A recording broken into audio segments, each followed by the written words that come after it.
Okay, at this time, I'll bring the July 28th, 2025 meeting to order. All rise for the Pledge of Allegiance. Pledge allegiance to the flag of the United States of America and to the republic for which it stands, one nation, under God, indivisible, with liberty and justice for all. Make a motion to adopt tonight's agenda. Second. Having a motion and a second, any discussion? All in favor? Aye. Presentations, Anoka County. Good evening, Mayor and Council. June was our busiest month. We responded to 499 calls, which was about 50 more than we had the previous month. We handled 7 thefts, 9 assaults, and 6 damage to property calls. Made a total of 58 different arrests for miscellaneous offenses, and we conducted 169 traffic stops that resulted in 30 traffic citations. Our very first notable call over the month is a little bit different than what I've done in the past. So we had one deputy working a shift on the evening of June 1st. Between the hours of midnight and 4:30 a.m., he made 3 different traffic stops. And in those 3 traffic stops, and I'll just briefly describe each of them. The first one at 12:28 a.m. at Highway 65 and 245th, Deputy Martinez arrested a driver for a BAC of .12, so a second-degree DWI there. About 2 hours later at 1:23 a.m. at Highway 65 and Viking, he made another traffic stop and arrested the driver there.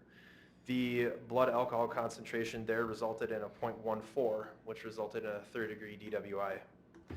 And then lastly, at 4:22 a.m. at Highway 65 and 221st, Deputy Martinez made another traffic stop and arrested the driver for DWI.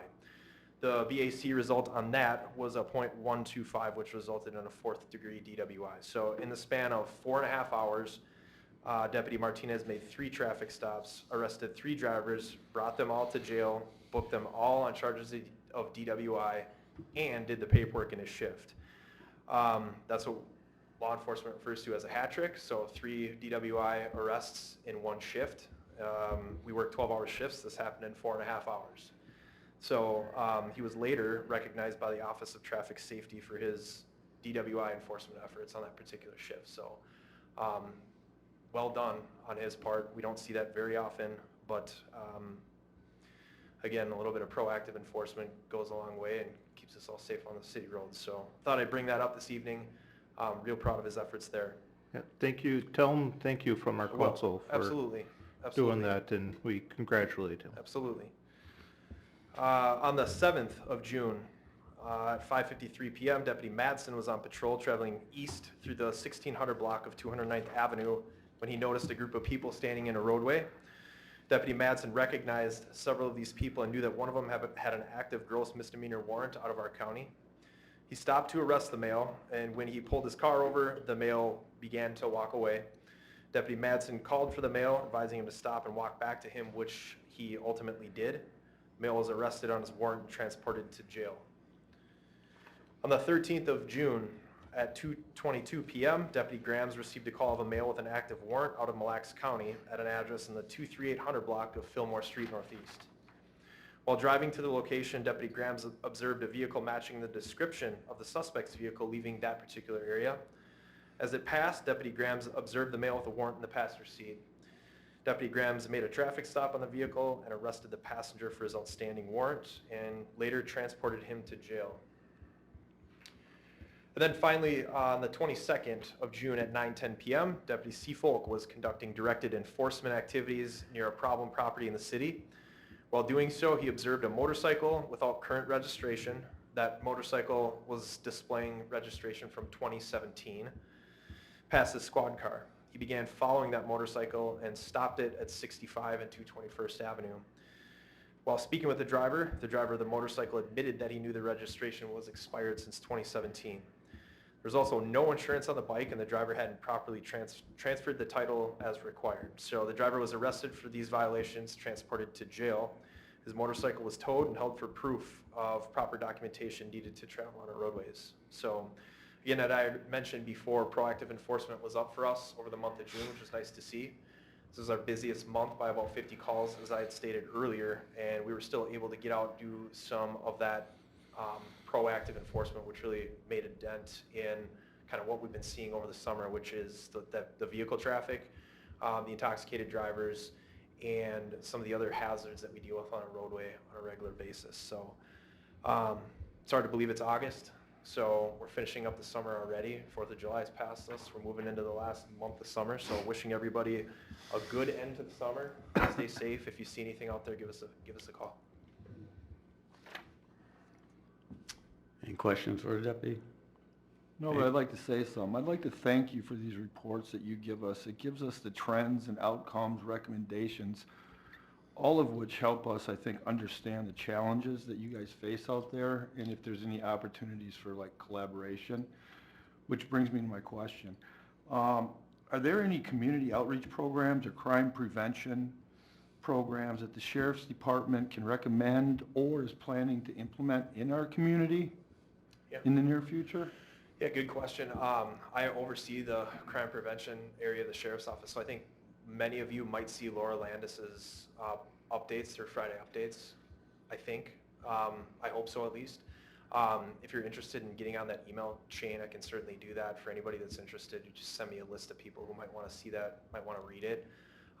Laura and I are always conversing back and forth on what we'd like to see, and certainly night to night is a big deal for her, a big deal for us at the Sheriff's Office. So nothing new on the forefront, but just maintenance of what we already have developed over the years, I think has been very helpful. I remember going to those national night out or night to night events, and they were very, very nice to see. You get to engage with the public in a different settings. It's very helpful. So if anybody has any suggestions on what they'd like to see out of us on the crime prevention side of things, definitely shoot me an email or, give me a phone call, and we can certainly table it. Laura's very willing and active in her role at the Sheriff's Office. So she does a lot of the car seat initiative stuff. So if people have questions on car seats, she does the Friday updates. She organizes all of our in-house stuff. So cast fishing is coming up this weekend, I think, over at Lake George and Oak Grove. So managing some of those programs are on the forefront of her day-to-day responsibilities and activities. But we're always looking for something new. Thank you for that. And how do you get on that email? Just email you? Email me, and I have your email, so I can just attach your city email to it, and we can get you on that, no problem. Perfect, thank you. Anyone on council want to have that? Yeah, I think it'd be I'm good. already on her email, but I'd like to- I'm on there. Why don't you just add everybody? I'll add everybody.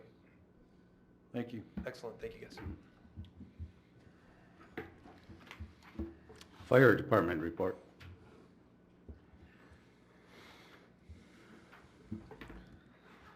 Mayor, members of the council, good evening. I will continue to make these a little bit more PowerPoint friendly with some data that we can show trends on as well. I believe, well, since I've been here, this past month was our busiest month at 107 calls. 55 of them were medicals, which was about 51% of the calls, and then the other leading category was good intent calls. So these are going to be the smoke in the areas and that kind of stuff. We had one fire. It was a brush fire. That was an interesting call, to say the least. However, it was handled. The party on scene agreed to get the correct permits and continue on with their burning in a more manageable setting. Other than that, we've had good participation from the membership and the officers. As we were talking about Night to Unite, we have a firefighter that's helping plan our participation in it, which is great to see. And we have members stepping up in many different initiatives that we have going on. We were able to come to an agreement on the turnout gear that we're going to be purchasing going forward here, which was pretty much unanimous across all membership, or all members. of the fire department, which is great to see. They got the chance to be part of that decision. Other than that, big thing's been recruitment and retention, which we have part of that on the agenda for tonight. And then station upgrade have been a couple of the bigger things going on. Any questions? So we don't have to pull it from the consent agenda, just wanted to say good job on your recruiting efforts, and these look like some good candidates, so just want to say thank you and congrats on that job. I would like to give that credit to where it's due. That effort was put in place prior to my arrival. We were able to carry it forward. Deputy Chief Uden carried it forward. We had committee members from the membership also be active participants in that, so it's been a group effort. Okay, well, we'll tell the proper people, council thanks them, and look forward to more. I will do that. Thank you. Yep. Any other questions? Thank you. Thanks, Chief. Okay, before we go to public forum here, I just want to reacquaint people with the rules of conduct of our public forum. It seems to be getting a little lax, so I'll read this out. Those who wish to address the city council must sign up to do so before the citizen input questions part of the meeting begins. They must be current residents of East Bethel, Minnesota, and should state their name and address before addressing their topic. Non-citizens will be allowed to speak at the mayor's discretion. Mayor will invite speakers to the podium. They are asked to speak clearly into the microphone. Speakers are limited to 3 minutes to present their comments and questions. If there are multiple residents who wish to address the same topic, they should choose a spokesperson to speak to them. And its choice, city council may simply listen to the comments or may engage in a dialogue with residents. So just wanted to reiterate that to everybody, because it's been kind of been foregone lately. So with that said, we'll have the public forum. Brian Bezanson.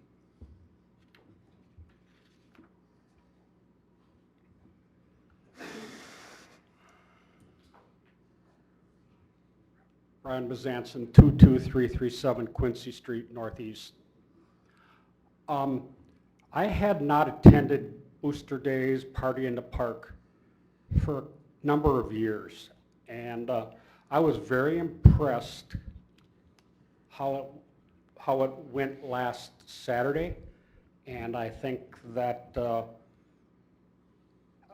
I was impressed. It was a very interesting, fun day, and I think that anyone involved with it should get some kudos or get a kudo. I may miss some of the staff, but I know a number of staff were there. But I especially noticed that when I ate breakfast at 8 o'clock in the senior breakfast next door, Carrie Frost was there. She was there when I came back during the day and did my thing that I was asked to do. And she was there when they started setting off fireworks. So it looked like she was there from before 8 o'clock in the morning, because she was already running around, to at the end of the day. If I missed any other city employees, I asked to get a pass on that one. But yeah, she really did a good job. Like I said, that's all I have. Thank you, Brian. All right, consent agenda. I'll make a motion to approve the consent agenda. Second? Have a motion and a second. Nothing pulled tonight? Everybody's good? Pull C and D. C and D? That's it? Okay, we have a motion second for amended on the agenda. All those in favor? Aye. Opposed? None heard. Item C. Item C, the additions and corrections that I asked for got done, and one thing though, on page 32, line 36, it says Smith stated, and I'll second it. I made the motion, it should say Miller on that. Miller for second. Miller seconded. Okay. So with that, I'll make a motion to approve item C on the consent agenda. Second. We have a motion and a second. All in favor? Aye. Aye. Opposed? None heard. Passes. Item D. D, I want to pull the minutes. Actually, I want to table them. There's stuff missing, and I'll get it to staff. So I'll make a motion to table. Second.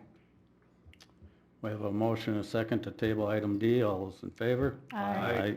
Opposed? None heard. Moving on to 8G, item 1.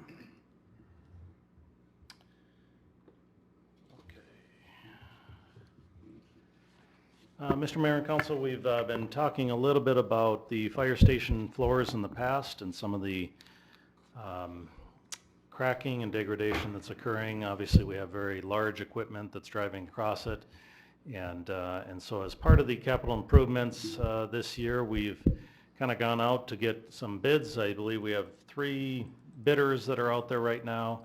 And we had brought this before on a prior council meeting, but there was a little bit of question on some of the warranties. And so we wanted to bring it back, make sure we ironed that out and gain clarity on that. And we've done that. The recommendation based on that clarity is a different company, Modern Concrete Coatings.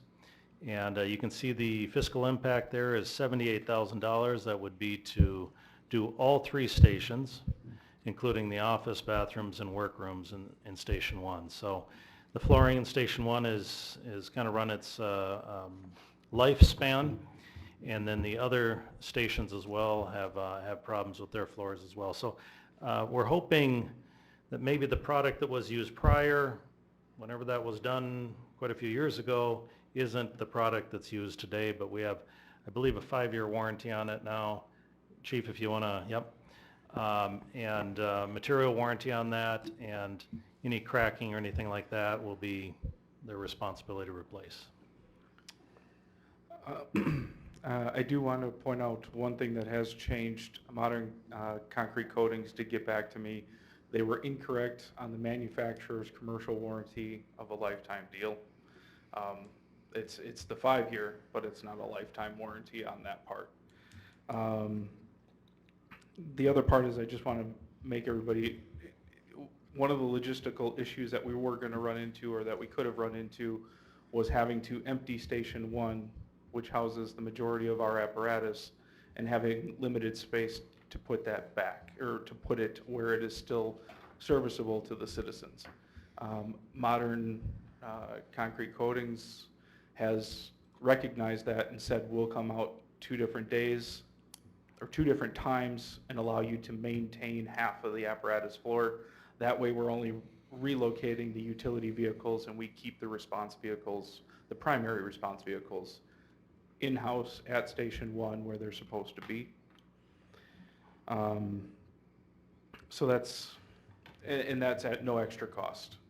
One of the other companies did say that they would come out and do that, but to mobilize their crew twice, it would be an additional cost on top of that. And it is a verbal, via email. If we were to do this in the fall with Modern Concrete Coatings, there's a chance that it may come back less, but the planned fiscal impact is what was noted.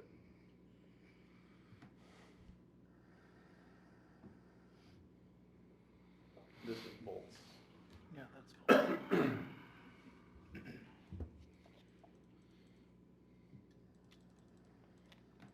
Sweet Pro.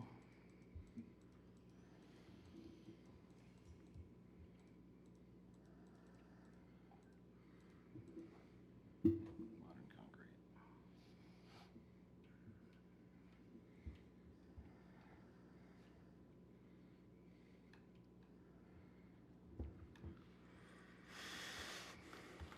Can I ask a question? Of course. Does anybody know how long it took before the floor started to crack with this last, what's currently there? It didn't crack. What happened is right after it was coated and that, and set for the time it was supposed to, first truck we backed in, the heat from the tires adhered to it, and when the truck left the next time, pulled it up. This happened 3 times in a row, after the floor was done 3 times in a row. And if I'm correct, that's currently an epoxy Right. floor. They're proposing to use a polyaspartic, which is supposed to be more durable. It won't yellow or degrade as easy, and they're also putting on a high-wear polyurethane top coat to improve the wearability of this coating as well. So we shouldn't have that risk, call it. We shouldn't, however, I'm not going to say we won't. We also have their workmanship warranty that would cover that. That would be on them. They understand that it's a commercial application with heavy traffic on top of it. So, and it kind of happened right away, so Yes. 5 years is a good, Within the first year, we replaced that floor 3 times. okay, thanks. Any other questions? Before they put the new floor down, I assume they take up the old one? They will be diamond grinding all surfaces except for in the hallway. There's a coping that comes up the wall at 4 to 6 inches. They don't have a good way to diamond grind that, so they use a different process and they'll recoat it to match. Okay, but the old product's taken out before the new Correct. one is put Yep. down. It'll be Okay. down to bare concrete. It will be prepped for the new floor at all 3 stations. Okay.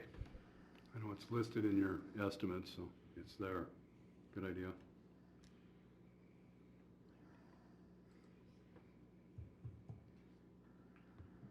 So your proposal is which one?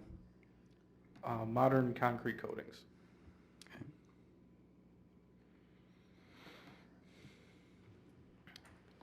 Well, I would make a motion to go with the recommended company of Modern Concrete Coatings that carries a 5-year warranty for new floors at fire stations 1, 2, and 3 as provided in the quotes. Second. We have a motion and a second. Any further discussion? Thanks for looking into this. Yes, thank you for your support. Hearing none. All those in favor? Aye. Opposed? None heard. Motion passes.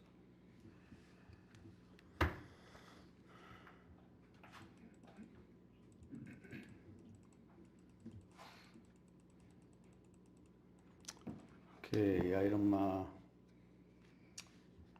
G, the purchase of property.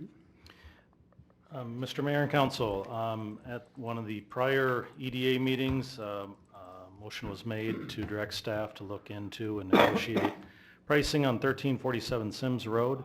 1347 Sims is on the corner of Highway 65 on the northwest corner, and just south of MC's Garage.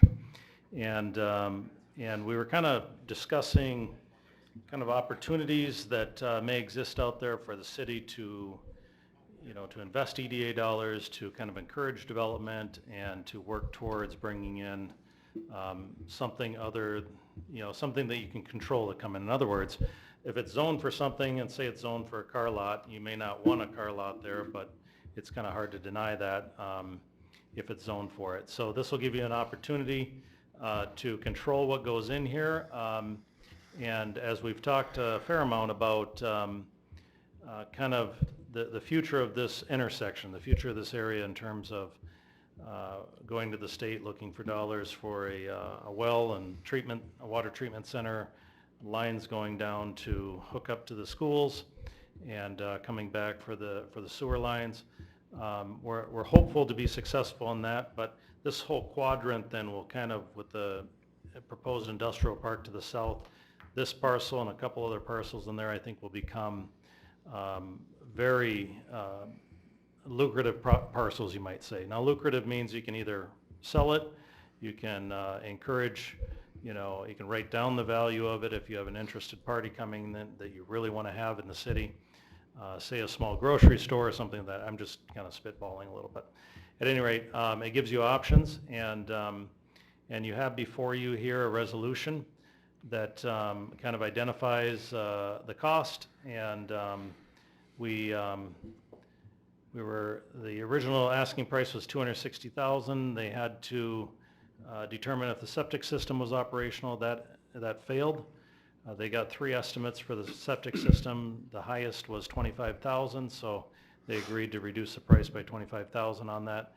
And staff believes that this is a pretty good price for 1.83 acres on the corner of 65 and Sims. At any rate, wanted to bring it before the council here and make you aware of the EDA's decision, and then if it's something agreeable to the council, we have a resolution here authorizing the purchase. Once authorized, we would then go through the survey work, go through the phase 1, possibly phase 2 if need be, and eventually get to closing here probably within 30-some days is what they're estimating. So this is tentative, obviously, in terms of contingent on council approval. I'll make a motion to approve resolution number 2025-45, authorizing the purchase of real property at 1345 Sims Road Northeast, PIN number 03-33-23-34-0002. Second. We have a motion and a second. Discussion. I have one question. On a resolution, do we have to do a public hearing on something like this? Jacob, I guess I'm asking you. Mr. Mayor, Mr. Council Member, no, you do not. Okay, that's all I have. Okay, shouldn't go back to the resolution. Back to the resolution. Shouldn't that read agreement after purchase? Because that's what we're going into, is a purchase agreement.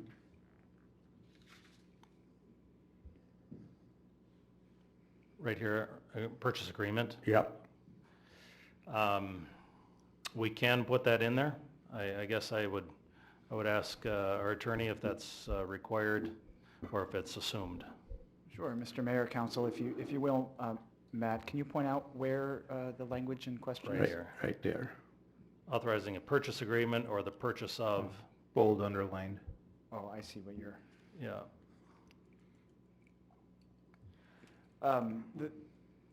The language there appears to be, adequate to approve the purchase agreement. Okay.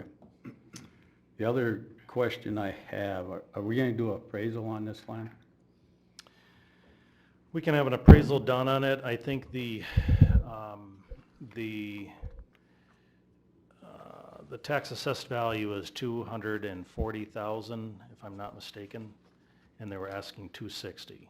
Yeah, the reason I ask is the property just west of it sold last August for $148,000, and that's 3 acres. Okay. And the other property right next to Cedar Creek, they're selling right now at $165,000. So I'm wondering if the value of this is overrated or what. I think it'd be diligent to have appraisal. Yeah, I think if the motioner and seconder want to include that in, contingent on appraisal and all the necessary paperwork, obviously. I'll modify my motion to include the words contingent upon appraisal. I'd second that too. Point I of wouldn't want the city to invest in something that didn't appraise out. That was a good point. Mr. Mayor, Council, if I may ask the question, when we make this motion and have the discussion about including language about appraisal, and Mr. Miller, you maybe just put a pin on it, what exactly do you mean by appraise out? The fact that if we want to buy something for, say, $200,000 and an appraiser comes in and looks at the property and says its value is 100, it wouldn't be wise on our part, because we only have two ways to make money, investment and taxes, and that would not be a good investment. Sure. What I'm really driving at, and it was a poor question on my part, is considering that it's a motion that would be, make the purchase agreement contingent, the contingency would be that if the property does not achieve a certain valuation on appraisal equal to the proposed purchase, that the, Yeah, it doesn't match the purchase price. okay. Just wanted to make that clear so we understand what, For the record. what the contingency would be, not simply having an appraisal, but that the appraisal has to meet the certain Yeah. purchase price in the agreement. Okay.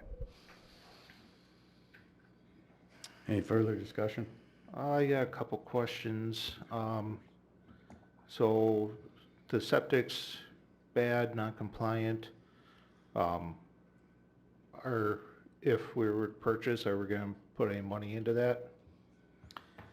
So, Mr. Mayor and Council, that's a policy decision for the council, what they want to do with the house there.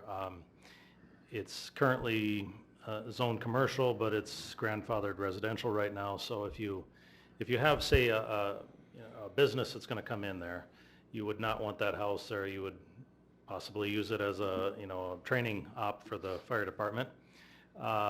You could essentially invest $25,000 in the septic system. You could rent out this property until, a development comes along that you find acceptable. So you have options, but currently, I believe there are people living there, if I'm not mistaken.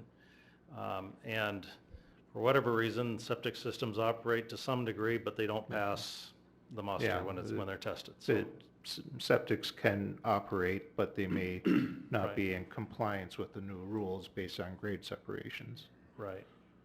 So again, that's a policy decision for council if they want to lease this out, if they want to tear it down, if they want to, ideally, I think if you want to make it a commercial, attractive commercial lot, you'd want to make it pad ready for somebody to be able to move in without having to take on that additional cost, but. Because that'd be my questions with, if we do acquire the property, is there gonna be any cost with the septic?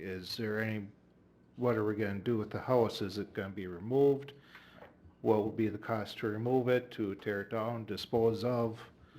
What's the cost of doing the environmental report? And the purchase agreement, it shows that 2 ground propane tanks, I assume that means in-ground propane tanks? I'm not sure if I believe they're probably above ground for propane, but, So it just says ground. okay.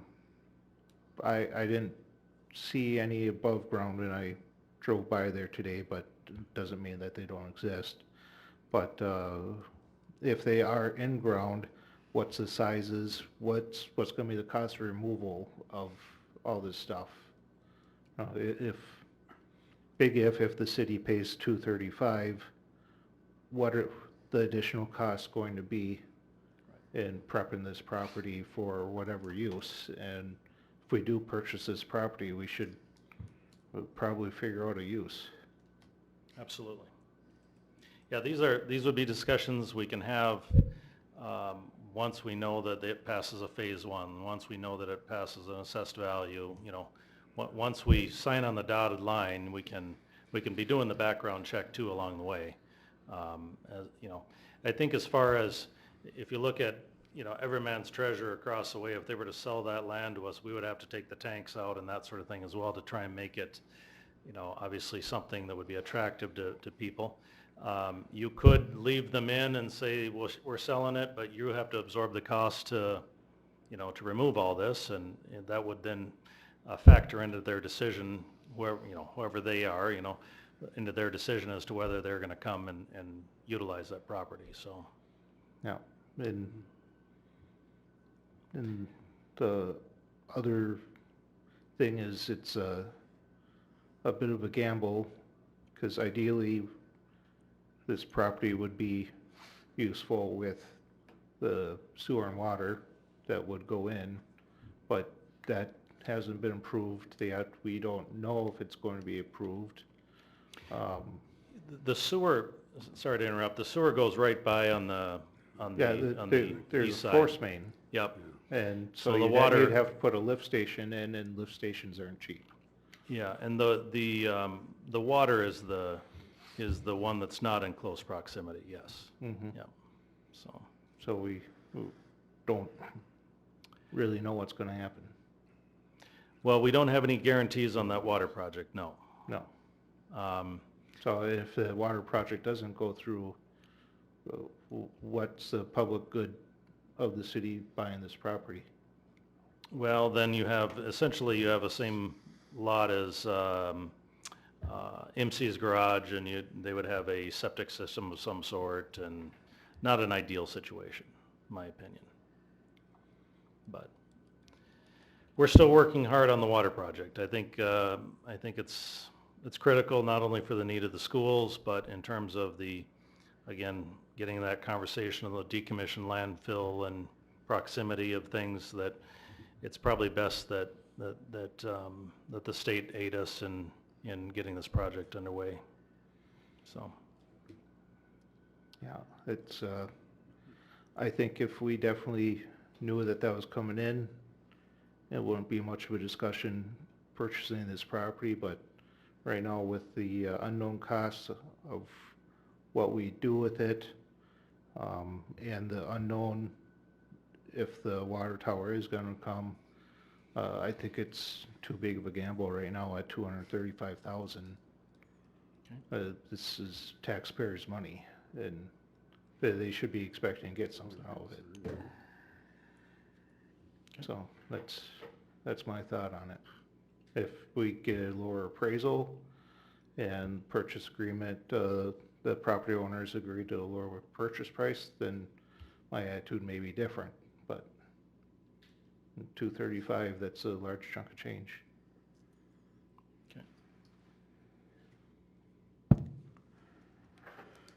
All right, any other discussion?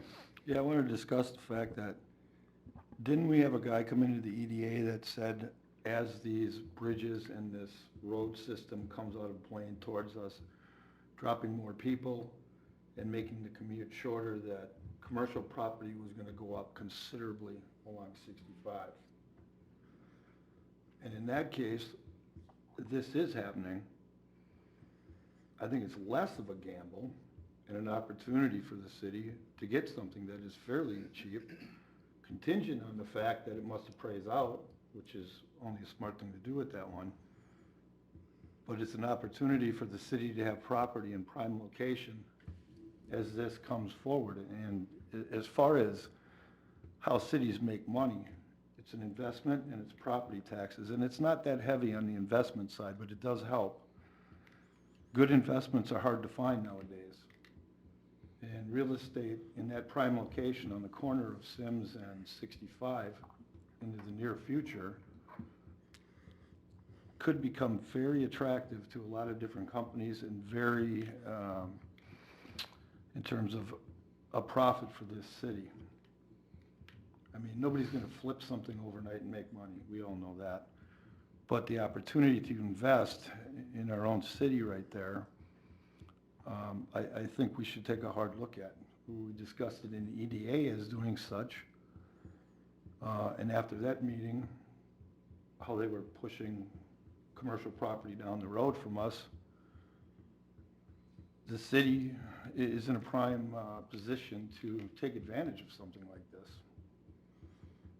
And I don't think we should waste this opportunity. We don't have often too many opportunities to make serious money up here on investments, and that would be one of them that I would say would pan out very well.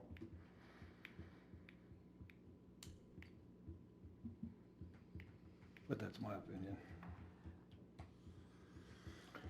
All right,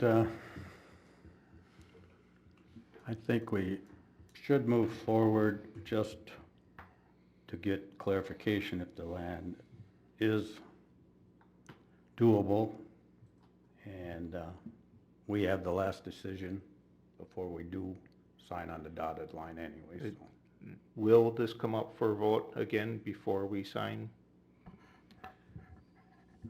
Well, not with a contingent scenario. In other words, if it does appraise out at this value or or more, then we would meet that threshold and we would have the authority to sign for that. The mayor would, I would, and we'd close the deal. So If it came back, 180,000, then, if the council didn't approve it, then at that point, we would go back to the seller and say, this is all we can do. Take it or leave it, and they can decide what they want to do at that point. So, There is a point that Brian made that I would like clarification on, is what unknowns, like those tanks? Yep. I would seriously like to know, and if that's gonna cost a lot of money, that needs to be reconsidered. yeah, but I think we need to do some more homework before Okay. we actually authorize going to a purchase agreement. I can clarify with the selling agent. Yeah. I mean, we know that, taking a house down is $10,000. We know that burning a house down is probably less than that, but you still have to dispose of the material after it burns Yeah. down. And you can only dispose of it in certain landfills, Right. which costs lots of money. So, It's a cost of training, I suppose, but it's, there will be some cost in making this pad ready. I mean, there's, whether the city takes down the trees, and makes the pad ready, or, the future owner assumes that cost. I mean, there will be cost in preparing the site. would So, you be able to do some homework on that, figure out some of these unknown costs, yep, and have that at our next meeting? I can have that for you at the next meeting, yes. Okay. Yep. And just so we know what we would be getting into in case we do purchase, we should know that. Is anybody opposed to tabling this item to the next meeting until we get those costs? I was just thinking, I'll rescind my motion and make a motion to table this resolution. Second. We have a motion and a second. Any further discussion? Hearing none. All those in favor? Aye. Aye. Opposed? Unheard. Motion passed. Okay, item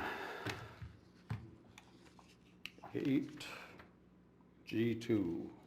I'll be abstaining from discussion and voting on this item. Mr. Mayor and Council, we have before us something we've been working on now. I've been working on for the last 2 years, but I think it's been a topic that's kind of been kicked around the community for quite a few years. And so we had the opportunity to meet with Brian Mundell Sr. We met for about 2.5 hours, and we kind of laid the cards out on the table in terms of where the city's at and where the contract is at and where BDM construction is, and we were able to come up with an agreement. And there were times, I think, in the meeting where we didn't think an agreement was going to happen, but in fact, we ultimately came up with an agreement. And essentially, the large issues were the costs of operating up there, your operating costs, that is your electricity, your internet, your or cleaning services, your mowing and things of that nature, use of a sign. And essentially what's kind of been happening over the years is the city's been covering that cost. And so we've, kind of gotten to the point of saying this it may not be an appropriate use of city funds to do that. And by negotiating this outcome, what's happening here is BDM Construction is going to be paying $300 a month for their share of electricity, internet, water, sewer, and other expenses. Would follow in the area of common area maintenance as well as placement of business sign. Both parties consider the road improvement deficiency would be satisfied through the application of interest that was generated off the $1.7 million purchase price, in addition to the installments made by the developer and interest generated off the $2,000 installments per the contract. The city agrees not to pursue past taxes that would have been paid on that portion of the building for commercial purposes. And the city agrees to the amount of $6,000 for a sewer access charge fee and $500 for water access charge fee as defined by the contract. Now what happened is the original amounts in this contract were $6,500, and That was when the city was operating this septic system themselves and the water system, up there as well. And so when Met Council came in and we hooked up to the Met Council system, what should have happened at that point is the contract should have been revisited to say, okay, this amount goes to the city, whatever Met Council charges goes to Met Council, and we don't control that part of it. And that's currently how any other developer that comes into the city today, this is the city's charge for SAC and WAC, this is Met Council's charge for SAC. We don't control that aspect of it. But the contract was never modified, and so I think there is an interest, at least as far as the city is concerned, is ensuring that we still follow the requirements of that contract, which is the 6,000 and the 500. And the last point here is that BDM has agreed to stay in the property for 3 years from the signing of this agreement. And what we'll need to actually have come before us is, I was hoping that Senior would be here today, but what we'll need to have come before us is a lease agreement essentially that says that, have use of the office space as defined by the contract, and kind of put a time frame on those 3 years. And I don't think that's anything different than what this is saying here. But essentially, this is a non-binding letter of agreement, and or non-binding letter of intent rather, with BDM Construction, and I think it's a win-win for both parties.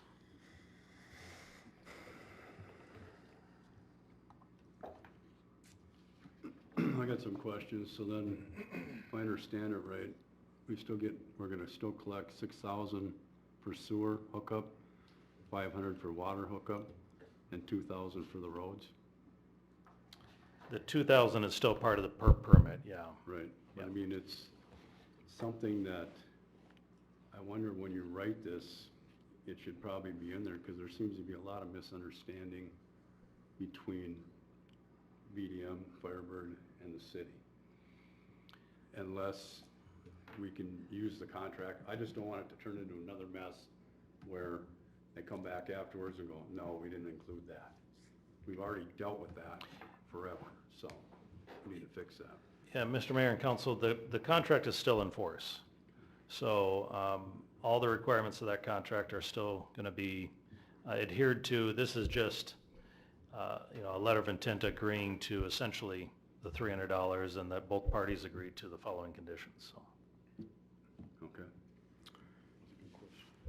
I think we should table this item for the simple respect. I just found out this afternoon that Mr. Mundell Senior has not even received this document. It would be nice to have a signed document to approve. I mean, he has not even seen this document. Okay. And I believe at the end of our meeting, the intent was to draft the document, get it to him, and then he'd get it back to us, I believe, Tim, wasn't that? Yeah, I do believe so, yes. So I think we need to do due diligence here and let him get a copy of this so he can respond to any issues he has too, so we're all on the same page here before we move forward. Yeah, we've come this far. I don't want to screw this up, so yeah, Yeah. it's a good idea. I agree with that, but I'm sure he's informed already on what's going on, but I agree. Do it right. So with that, I'll make a motion to table this. Second. And so we got a motion, second, any further discussion? All those in favor? Aye. Opposed? None heard. Abstain. Thank you. Staff items. Okay, Mr. Mayor and Council, just wanted to remind everyone of Night to Unite. We do have quite a few properties here that there's about, I can get my mouse here.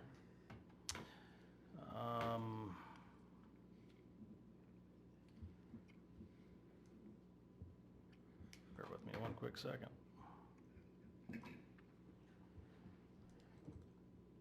I will pull this up and we'll put these properties on the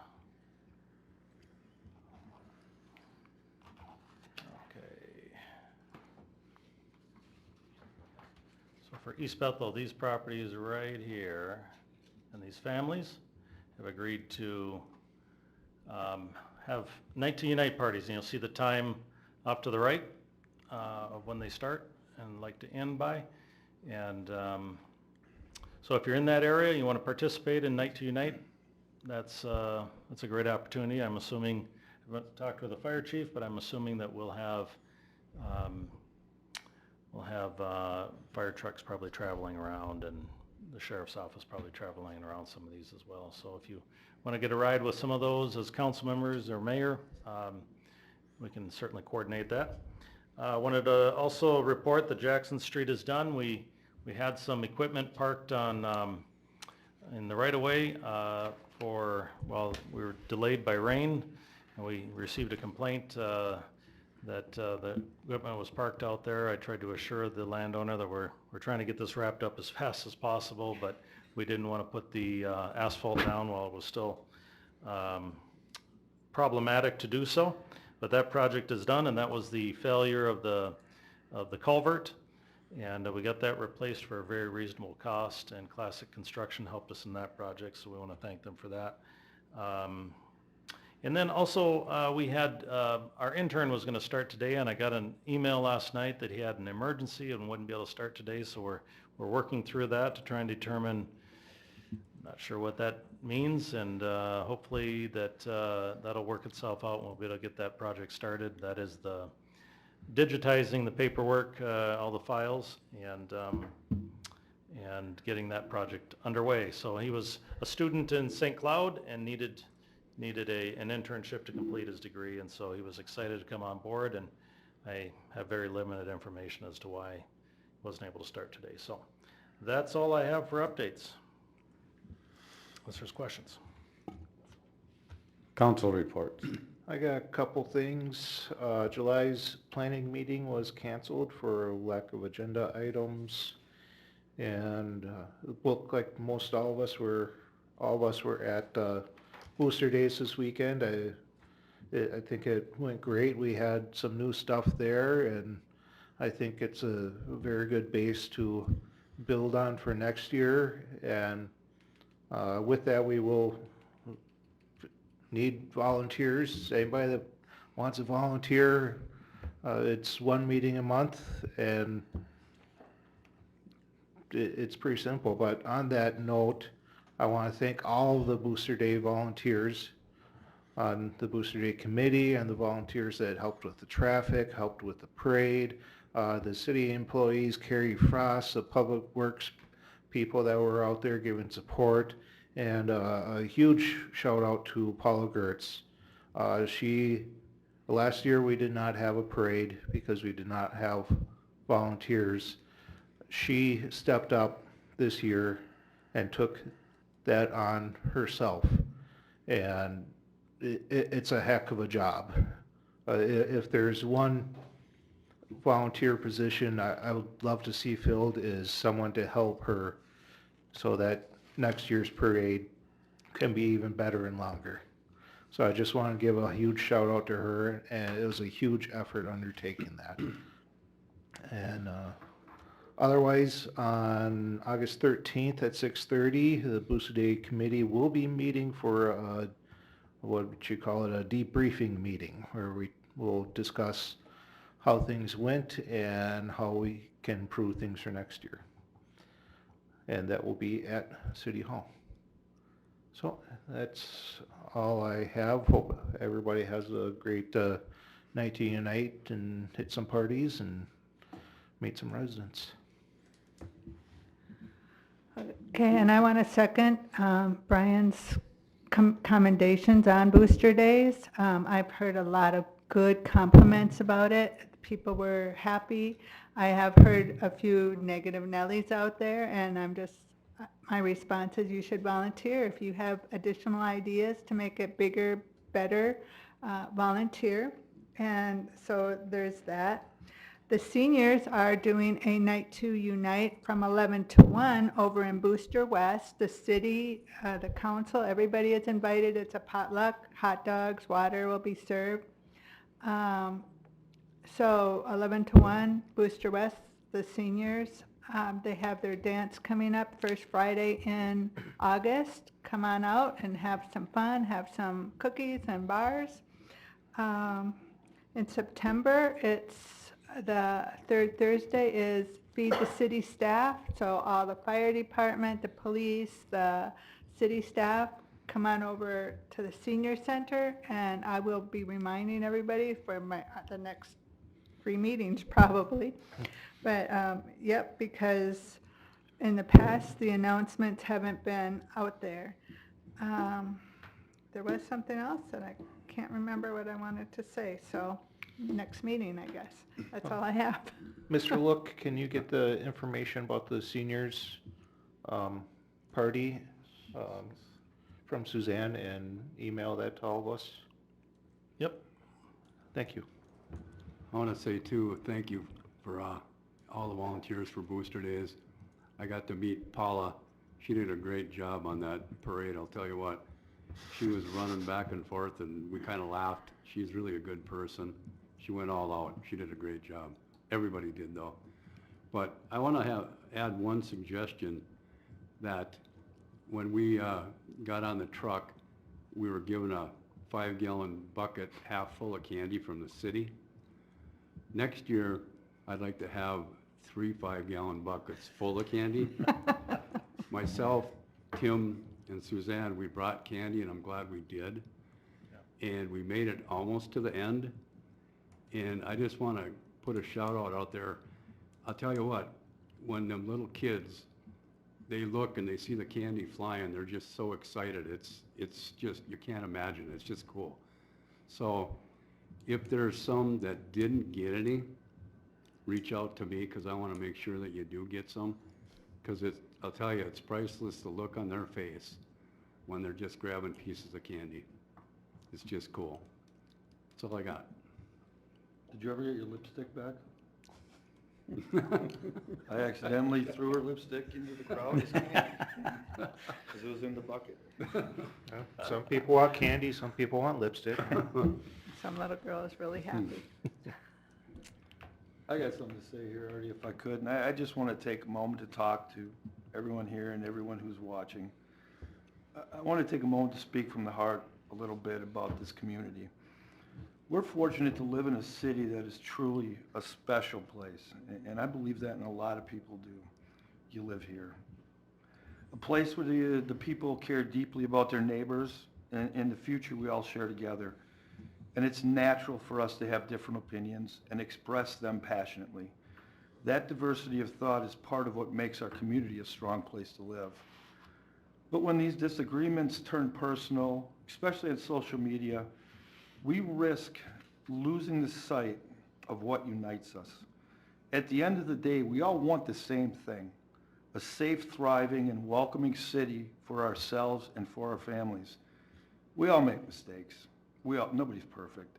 What matters is how we respond to these. And by owning up and apologizing sincerely and striving to do better, an apology should never be seen as a sign of weakness. It's a sign of strength and growth. And we need to create a culture where people can admit when they're wrong, learn from it, and move forward together. If we can't find it in ourselves to forgive and see the best in each other, we risk creating a future where division is going to oversee any shadow of progress and good things that we want to accomplish here. But if we choose understanding and compassion and unity, I don't think there's anything we can't do together. I really don't. So just let's try and remember what makes this city a special place. Let's listen a little bit more, forgive a little bit more, and support one another a lot more. That's how we're going to build a stronger and more hopeful future for everybody in this city. Thank you, that's good input. Well said. I just have one deal. I got an email. Have we reposted, I should say, for the planning? I will check on that. I believe we have a ongoing posting, but I will double Okay, check on that. I got an email on it and Okay. just want to make sure we're doing that. With that, I'll entertain a motion to adjourn. Motion to adjourn? Second. I have a motion second. All those in favor, say aye. Aye. Aye. Meeting's adjourned. We have the HRA. Yep.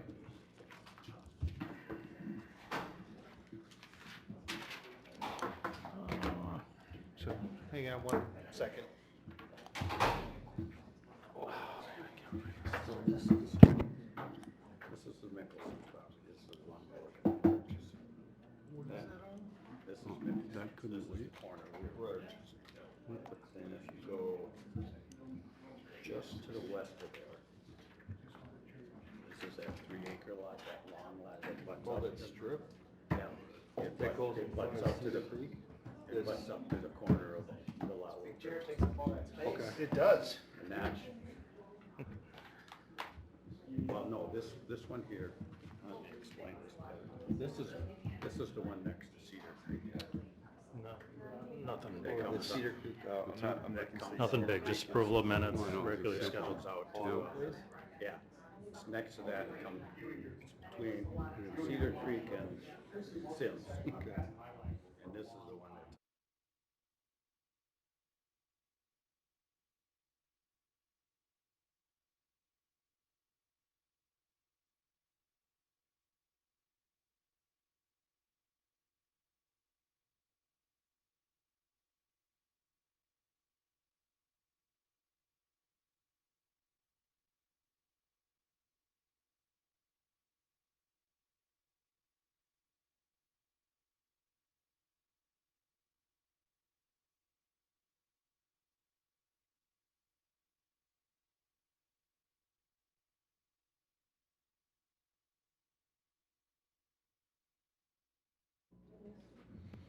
Okay, I'll call the July 28th, 25 HRA meeting to order. Can I have a motion to adopt tonight's agenda? Motion to adopt tonight's agenda. Second.